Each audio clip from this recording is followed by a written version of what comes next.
नमस्कार, स्वागत है आपका। मेरा नाम है विपिन चौधरी। महाराष्ट्र में सियासी घमासान जोरों पर है। इस सियासी घमासान में सत्ता पक्ष और विपक्ष आमने सामने है।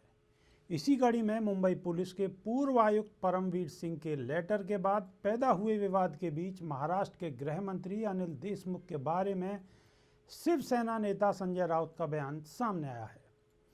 संजय राउत ने कहा है कि अगर एनसीपी प्रमुख शरद पवार ये तय कर लें कि अनिल देशमुख के ऊपर जो आरोप लगाए गए हैं उसमें तथ्य नहीं है तो उस पर जांच होनी चाहिए। संजय राउत का कहना है कि अगर सबका इस्तीफा हम लेते रहेंगे तो सरकार चलाना मुश्किल हो जाएगा। साथ ही उन्होंने ये भी कहा है कि पूर्व पुलिस कमिश्नर के जरिए लगाए गए आरोपों पर अनिल देशमुख ने खुद ही कहा है कि उसकी जांच होनी चाहिए। संजय राउत ने सवालिया लहजे में कहा है कि अगर सरकार जांच के लिए तैयार है तो बार बार इस्तीफे की बात क्यों हो रही है। आरोप इस देश के कई नेताओं पर लगते रहे हैं। अगर सबका इस्तीफा लें तो सरकार चलना मुश्किल हो जाएगा। महाविकास अघाड़ी की 3 पार्टियों में क्या तय हुआ है? कुछ अगर तय हुआ है, कुछ फैसला हुआ है तो इस बारे में फैसले का अधिकार सिर्फ मुख्यमंत्री के पास है और वह कैबिनेट के मंच पर लिया जाएगा। इसके साथ ही संजय राउत ने कहा है कि सामना में जो हमने कहा है वह 100% सही है। इस प्रकार से मुंबई के पूर्व कमिश्नर के कंधे पर बंदूक रखकर काम किया जा रहा है।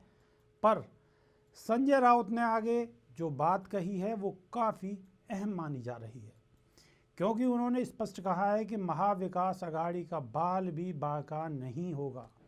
इसका मतलब ये हुआ कि संजय राउत इस बहाने बीजेपी को भी निशाने पर ले रहे हैं। वहीं शिवसेना ने सोमवार को अपने आधिकारिक स्टैंड को साफ करते हुए कहा है कि महाविकास अघाड़ी सरकार के पास अच्छा खासा बहुमत है और महज एक अधिकारी की वजह से सरकार नहीं गिरेगी। इस बीच शरद पवार ने अनिल देशमुख पर लगाए आरोपों को निराधार बताया है।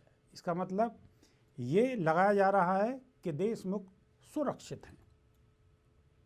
अब बात करते हैं कोरोना वायरस की, जिसने हम सभी को एक बार फिर से चेतावनी दी है कि थोड़ी सी भी लापरवाही हमें परेशानी में डाल सकती है। दरअसल भारत में कोरोना वायरस का कहर लगातार बढ़ता जा रहा है। अब कोरोना वायरस के मामलों की संख्या बढ़कर 1,16,86,081 हो गई है। पिछले 24 घंटे की बात करें तो लगभग 47,000 कोरोना के नए मामले सामने आए हैं।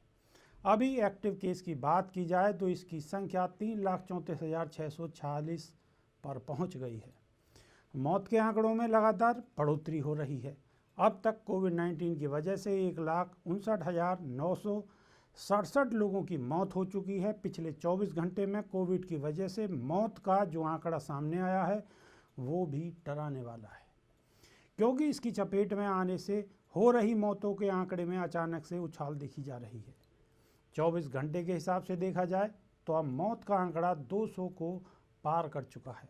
पिछले 24 घंटे में कोविड की चपेट में आने से 212 लोगों की मौत हो चुकी है। अगर कोरोना से प्रभावित लोगों के आंकड़ों की बात की जाए तो पिछले 24 घंटे में जो आंकड़े आए हैं, इससे पहले इतने कोरोना केस 7 नवंबर 2020 को आए थे, तब 50,356 मामले आए थे। वहीं अगर मौत के आंकड़ों की बात करें तो 9 जनवरी को 228 लोगों की मौत हुई थी।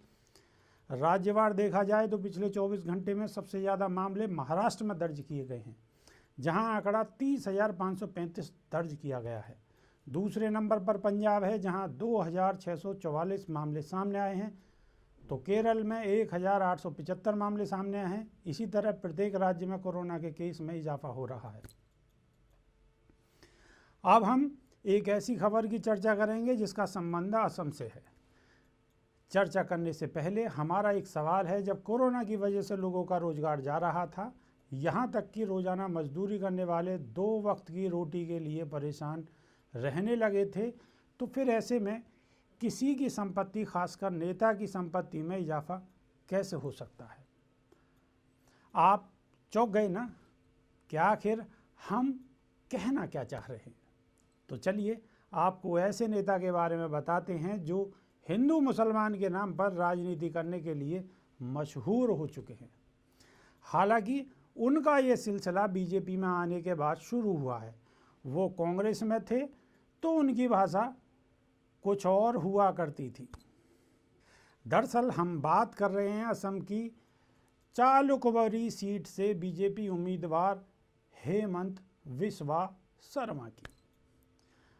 मामला ये है कि उम्मीदवारी के तौर पर दाखिल किए गए अपने हलफनामे में असम के वित्त मंत्री हेमंत बिस्वा शर्मा ने घोषित किया है कि उनके पास कोई अचल संपत्ति या कार नहीं है, लेकिन 1,72,00,000 रुपए की संपत्ति है जो 2016 में 1,02,00,000 रुपए की थी।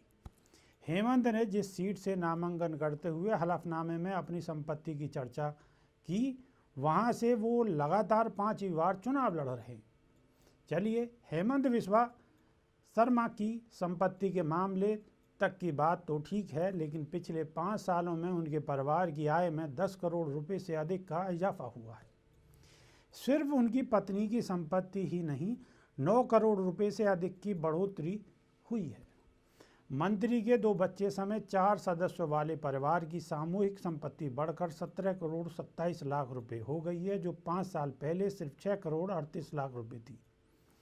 बीजेपी नेता शर्मा के परिवार के सदस्यों की संपत्ति को अलग अलग कर देखा जाए तो उनके बेटे को उन पर निर्भर बताया गया है और उनके पास 55,71,000 रुपये मूल्य की संपत्ति बताई गई है, जबकि उनकी बेटी के पास 2016 में कुछ भी नहीं था, लेकिन अब 52 लाख रुपए की अचल संपत्ति है। वहीं उनकी पत्नी रिनकी मुइया शर्मा के पास चल और अचल मिलाकर कुल 14 करोड़ 47 लाख रुपए की संपत्ति है, जबकि साल 2016 में उनकी संपत्ति का मूल्य 5 करोड़ 27 लाख रुपए था। आपको बता दें, नरमा के पास गुवाहाटी में विश्वविद्यालय से डॉक्टरेट की उपाधि है और उनकी आय का स्रोत सरकार से मिलने वाली तनख्वाह है, जबकि उनकी पत्नी की आय का स्रोत private east entertainment private limited की अध्यक्ष एवं प्रबंधन निर्देशक के तौर पर मिलने वाला वेतन है। जैसे में सवाल पैदा ये होता है कि आखिर असम के फायर ब्रांड नेता हेमंत बिस्वा शर्मा की आय में इतना उछाल कैसे और क्यों हुआ? उन्हें इस बारे में भी जानकारी देनी चाहिए। आखिर में शर्मा जी से मेरा एक प्रश्न है कि आप बहुत ज़ोर शोर से हिंदू मुसलमान का कार्ड उछालते हो, तो फिर आपने वैसे लोगों के लिए क्या किया जो कोरोना की वजह से हुई परेशानी को झेल पाने में असमर्थ थे, जिनमें बड़ी संख्या में हिंदू भी शामिल थे, जिन्हें मुद्दा बनाकर राजनीति तक की जाती है।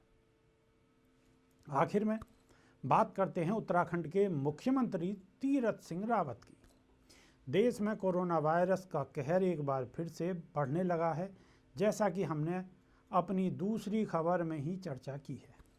अब देखिए, इसकी चपेट में उत्तराखंड के नए नवेले मुख्यमंत्री तीरथ सिंह रावत भी आ गए हैं। खुद रावत ने ट्वीट करके इसकी जानकारी दी है। उन्होंने कहा है कि डॉक्टर की निगरानी में मैंने खुद को आइसोलेट कर लिया है।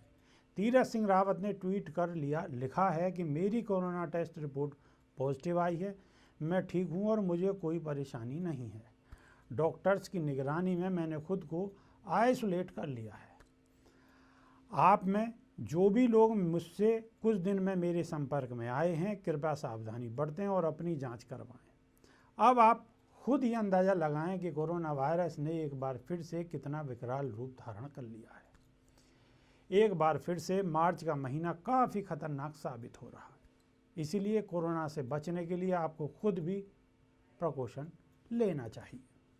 अभी के लिए सिर्फ इतना ही। बने रहिए हमारे साथ। नमस्कार।